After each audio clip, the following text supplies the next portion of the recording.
Welcome to Good News Books. I am your host, Sara Livingston, and today on the show we have Anwar Williams. He is the author of Make an Excuse to Succeed. I believe that if you follow the principles in this book, you'll succeed. Welcome to the show. Thank you. I'm glad to be here. I'm glad to have you on the show today. So tell us a little bit about yourself. Well, my name is Anwar Williams. Like you said, entrepreneur, just recently an author, about a year ago. Business owner, realtor. So I try to do a host of things, What is the business that you own? It's property preservation. And for those who don't know what property preservation is, basically I do work for a lot of the banks. Like once a home gets foreclosed on, basically the bank calls me out to take care and maintain that property until they can find another seller. So my job, another buyer. So my job is to pretty much get the house up to par, up to what's called HUD standards, and just maintain it. Keep the grass cut. In the wintertime, keep the snow shoveled, and whatever repairs need to be made. A lot of times, the kitchen or the bathroom, whatever, may be damages. So I fix whatever has to be done with the plumbing, electrical. So okay. it depends on each house. And how did you come into doing that? Was that just an open door? I found out about property preservation maybe 7-8 years ago, but it was just something I kind of dabbled with originally. It was a friend of mine that was doing it, and then I kind of always had an interest in it, here and there. And then maybe 2.5 years ago, I started really doing research in it and how I can become a vendor and how I can kind of do it as a business.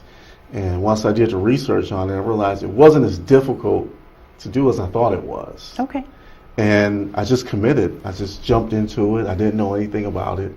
I just started off doing snow shovels. That's it. That's all I did. Really? I didn't do winterizations. I didn't do any type of roof repair, none of that. I just did one. Once I got good at that, then, other things, I just learned other things as I went along. Okay. Yeah. So you have a real entrepreneurial spirit. Absolutely. Always had and you it get it since honest, I I was a think, kid. right? Yeah. From your parents. Yes, right? absolutely. Okay. Yeah. My mom, she's always had her own business since I can remember. She does network marketing with like health products. Okay. And my dad, he had his own trucking business.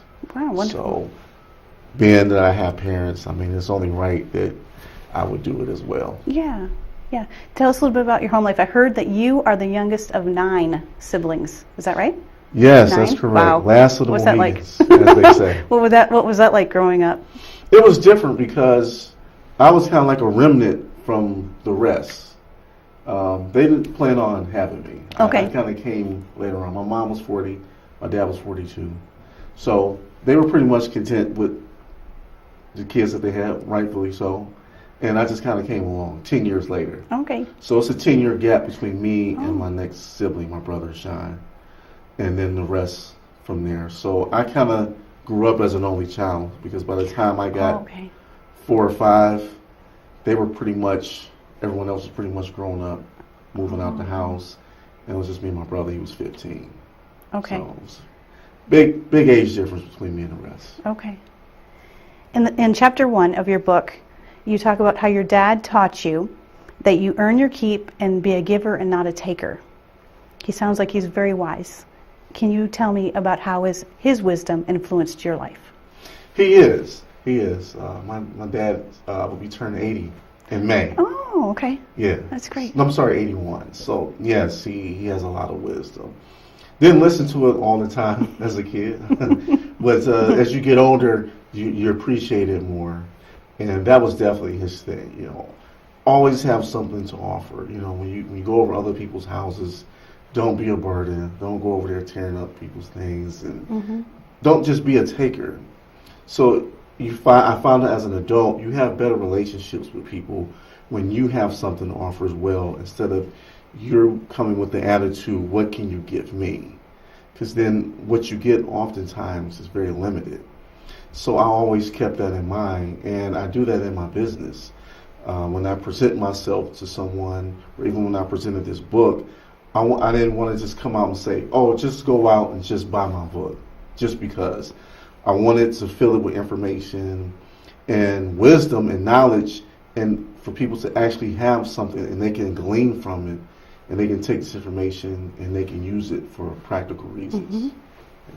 Yeah, my dad taught me that if you take good care of the things that people let you borrow, then they'll always let you borrow their things. Absolutely. Because they're like, she takes good care of it. Let her use it. Yes. The other thing that I was reading through your book, the other thing that I like that your dad said was, be an expert, not a know-it-all. That's great. I love that. Yeah, and you see it oftentimes. Like a lot of times you see like these infomercials for different lawyers for like car accidents. You know, they act like they're the best lawyer in the world, but then maybe you call them and you may ask questions, well, can you help me with this? Can you help me with that? And it's like, well, they can't really help you at the end of the day. Right. But they profess that they can do all these things for someone. So my dad always taught me, if you're going to get in the profession, try to be the best at what you're doing. Be an expert. Know about everything that you're doing. So when the bells call out, when someone asks, you can give them an answer, and you can actually back it up with something that you're actually doing.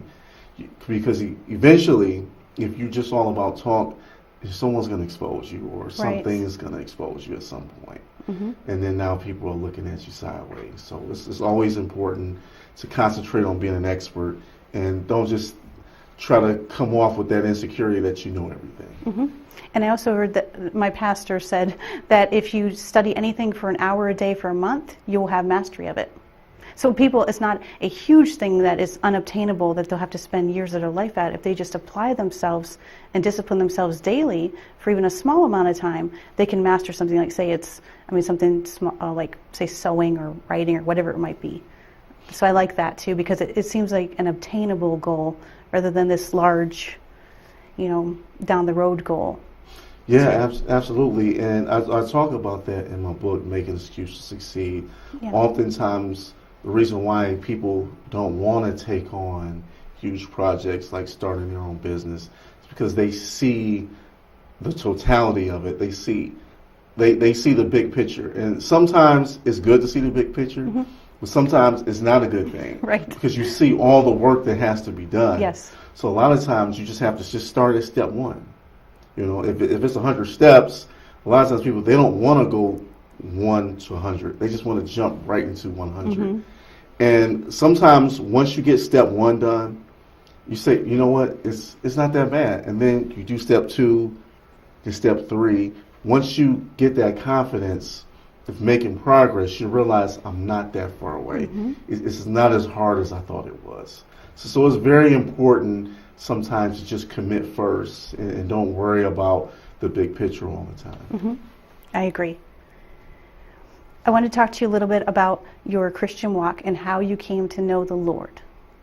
Oh, that's easy. I knew about that, about our Creator as a child from an early age. Just being a child was very inquisitive. I asked my mom, where does this come from? How is this possible? When you see the constellations, when you see the sun, the moon, when you see animals as a child, you have questions. And I learned that there was a grand creator. It didn't just happen by happenstance. There was a grand creator that made all these things. So I got an appreciation for that at an early age. And actually, Psalms 83:18 was like the first scripture that I actually learned. So when you couple that with my mom having the knowledge to answer questions for me, I got a knowledge of that at a very young age. That's wonderful. Me too. I was little. Right. Yeah. And when you grow up in the faith, it's so good, because then you always have hope when you're going through hard times when you're younger. Oh, absolutely. You can turn right to the Lord. Yeah. Okay. Did you always want to write a book? Was that always your life's goal? No, not necessarily. I don't like typing. Okay. So I knew at one point I would want to write a book. I just didn't want to do the typing part. I don't think anybody's like, I'll type it. Exactly. I love typing. Exactly. No, nobody says that. And so I was just waiting on the right thing to write about. Okay. Should I write about myself? Should I write about my family? Should it be something fiction, nonfiction? And then I just decided self-help, because I've always been into the self-help genre. I think it kind of got popular maybe late 90s, early 2000s with motivational speakers and self-help books. Yeah, I love Zig Ziglar. Yes, He's yes, one of my favorites. Yes, yes. Yeah. So I wanted to put my hat in the ring and kind of do something unique because what I started to notice, Sarah, was that I would see so many talented people. Maybe someone they're great at sewing, maybe someone else they're a great baker or they're a great mechanic. You know, everybody knows that one person. They're just good at something. Like just made for it, yeah. Yeah, but a lot of times they never really package it and monetize it to use it to their advantage. And that's what I thought of when I wrote this book. Is for those people, because we all have a certain talent. We're all good at something. So let's change our mentality so we can take what we have, package it, and monetize it, and so we can be a benefit to people. I think when we can do that, we can inspire others to do it. Absolutely. So what was the catalyst or the inspiration behind this book? Was to help others? Yes, absolutely, to help others, because the business that I am now, property preservation, I didn't really see myself doing this. You know, I tried other businesses and they didn't work out. Yeah, I read in your book how you said that 70% of businesses fail within the first year. Yes, either the first year or the second year. And the reason why is because you make so many mistakes. A lot of times, most of us, the majority of people, we didn't really grow up with a business mindset. They don't really teach a lot of business skills in school. Yeah. It's just reading, writing, arithmetic. I mean, we're kind of put into the mindset of go to school, get good grades, go to college, get a job. And there's nothing wrong with that. But there's really no alternative. There's no other lane. Yes. You know, all we know is just conform to some corporation or to some entity and not be it ourselves. So that's not really in our subconscious. So when you try to do something else, it's very unnatural. Because when you go to a job, especially you go to your cubicle with your name on it, your little 4x4 space, you sit at your desk, all the work is preset for you. Right. This is what, Sarah, this is what we want you to do, X, Y, Z, A, B, C. You do your 8 hours, you go home. But when you own a business, it's creative. It's your creative side of your mind now. You have to create the work. You have to create it for others. You have to create the infrastructure and the system and the manuals and how to do it. You know, think of the cost analysis, the balance sheets and the business plans. You have to do all these things on your own. And if you've never done that before, usually your first 2 years, you're going to make a lot of mistakes. And importantly, you're going to lose a lot of money in the process. Right. And that's not good sometimes. You got to pay bills and you maybe have children to take care of, whatever the case may be. So a lot of people are like, you know what, this is just not for me. I'm done. And oftentimes, if you can just get past those first 2 years, you usually learn from all those mistakes. You take those hits and those uppercuts, and you're able to kind of flourish from that point on. But unfortunately, most people, they don't get to that point because of the mentality. They've never trained their mind to be able to get through those things. Right. And they might not have the resources in order to train themselves to do that because of what they've learned in, say, public education. Exactly. Yeah. Wow. I love your book and how it said being authentic to yourself is a secret to success. Can you expound on that a little bit? Absolutely. I think because we know ourselves more than anyone else. And oftentimes, it's very, very easy to question someone else, to question someone else's motives, to question someone else's intentions. But oftentimes, all we got to do is just look in the mirror and say, Anwar, you don't know everything. And it's okay. No one knows everything. Right. And a lot of times, we get insecure because we don't know everything. Right. So we put on this persona that we do. And we're not realizing that other people that know more than you, they can see through it. So when you couple that with trying to do a business, it's not a good mix. So that's where that thirst for knowledge has to come in. We have to be able to look at ourselves and see, this is what I'm good at. This is what I'm not good at. And once you can do that and be truly honest with yourself, now, if the things that you're not good at, if you can't do it, then you start seeking others that can help you. Fill that gap. Yes, fill those gaps. Wow, and, good. and then things starts to become so much easier. Like a well-oiled machine. Yes, exactly. But if you just got this stubborn attitude, I can do everything, I'm Superman, it's not going to work because no one knows how to do everything. That's right. That's right. I work in a church office. It's what I do. I'm the office manager. And there's a lot of different facets of that, and there's a lot of different giftings. And if I tried to do it all, say all the events, all the planning, all the things that go on, I mean, I would give it my best effort, but I don't think it would be that great. But when I see people and know their giftings, I'm like, okay, she's good at, events planning. This guy is going to be great in this area, the media ministry or whatever it might be. Then it's like it all comes together and it all flows perfectly, and no one is overworked. Everyone's relying on each other. Everybody's happy, and they're in their zone because they're using the gift that God gave them, and so everybody's happy and uplifted. I love it. Yes, absolutely. It just makes things so much easier, so much smoother. And I'm sure we've all had that one boss, that they just think they know everything. And or they Hawkeye you, right? You want to tell them, like, man, if we just did it like this, but they got their ears closed and their eyes wide open. And so it never happens. So you shouldn't want to be that person. So the more open you are to suggestions, the more you self-scout yourself, it's just only going to make you better. And that's what everybody wants. Yeah. Yes. How long did it take you to write your book? It took, I would say, the majority of it, I think it took about 6-7 months. Okay. And the hardest part, once you decide to start writing it, is the ending. The ending, for me, is the most difficult part. How do I have all this information, I put all this work, how do I wrap this up? How do I come to a conclusion? And I just had to set a date, a deadline. It was like, this date, it has to be done. And so that's what I did. And after about 6-7 months, I started in January of last year. Okay. So around late July, early August, I was pretty much done. It was just little tweaks here and there, but yeah. It's a fun process, isn't it? It is because I had so much information.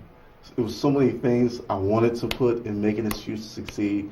But then I realized it's kind of like a movie. Like if you watch a 2-hour movie, you realize like when you get the DVD, you see deleted scenes. Like there was certain things they couldn't put in a movie because it has to have a certain flow to it. And they were like, well, that scene, it was a good scene, but it doesn't really relate to the whole of the movie.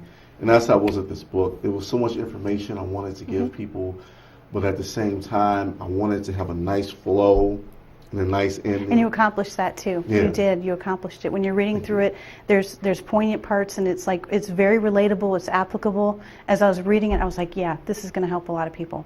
This is going to be really good. I appreciate it, and that's what I wanted to do. I didn't want it to be. Sometimes it can be too much information, and then the points that you want to get across to people, they'll kind of miss it because they're kind of in the flux of all these words and information. So I wanted to keep it kind of like a nice, healthy, compact lunch. It's not a whole bunch of food. Yeah. Doesn't do any good. I just want it to be a nice little plate where you get full, you benefit from it, and you can move on. And you walk away with tools that equip you. Exactly. Right. That's great. That's a great way to describe it. Yeah. And it kept my attention too. I read a lot of books, and so that's a good thing. It really held my attention when I was reading it. Thank you very much. You're welcome. When you were writing it, were there any surprises along the way? Anything that surprised you? Oh yeah, it was. I was kind of surprised with myself because I'm not a writer. I mean, I come from the construction field. I think you are, though. I think you are. Yes. Thank you. Thank you. But you didn't really know how it was, what I was writing. I didn't know how I was going to translate to other people.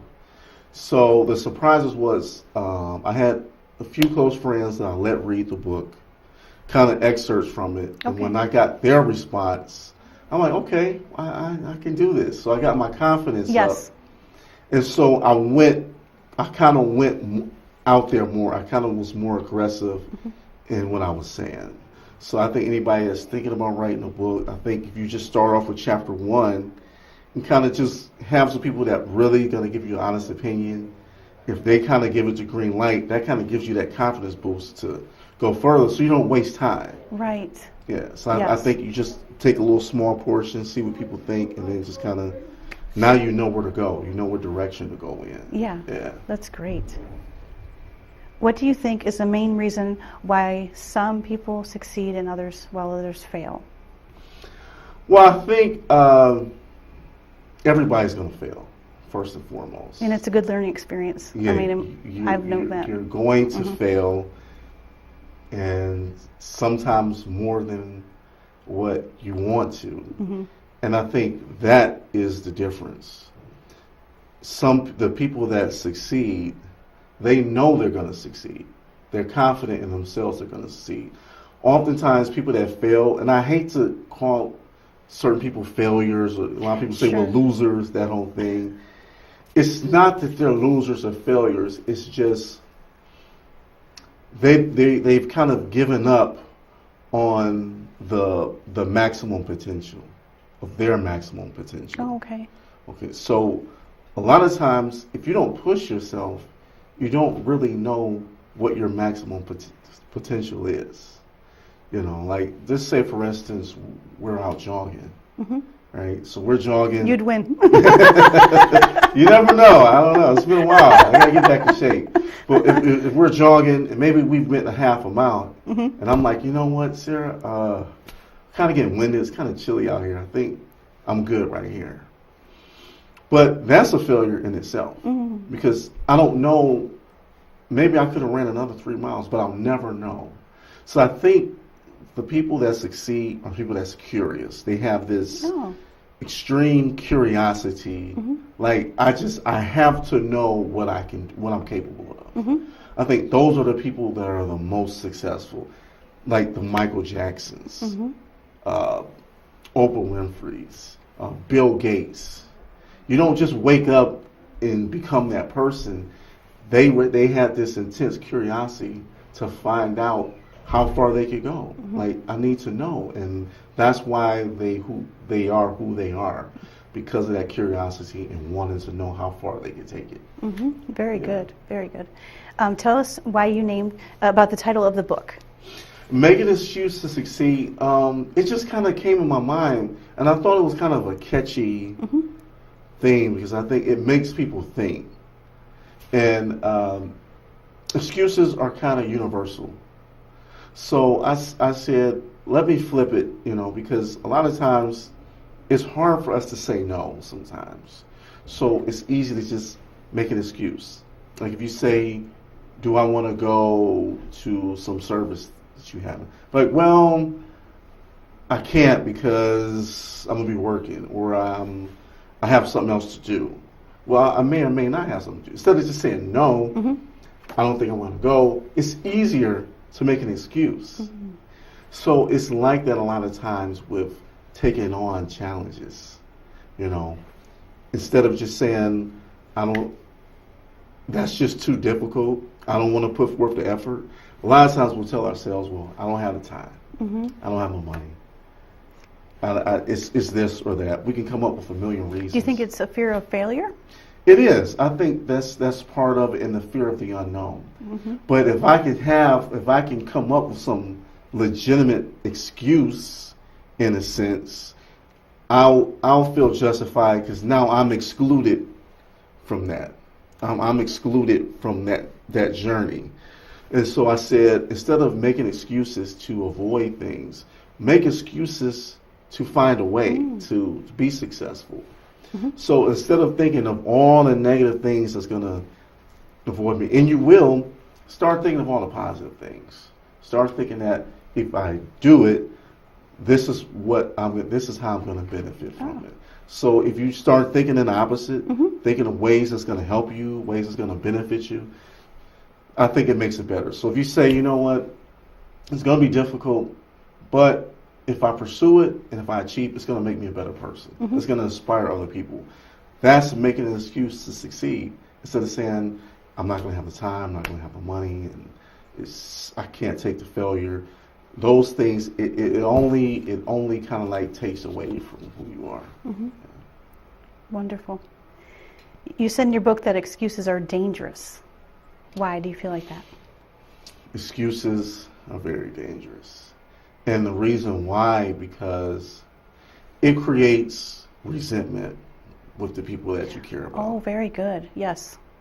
With husband and wife relationships, parent, child, student, teacher, employee, boss, whatever the interchangeability is, whatever the relationship is, once there's an environment of excuses and it's become the norm, it creates a very dangerous and a very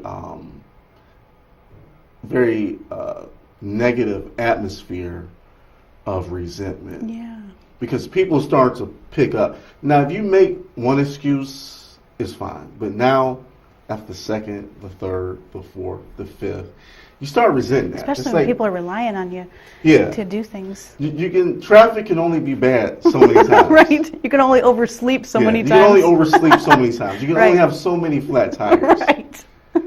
Yes. So people's just like, oh my God. It's just like, this guy is unreliable. Yes. Right. Yes. Yes. So it's this huge resentment. And when it's with people that you are aligned with, right, you can't just get rid of them. So now it's just anger.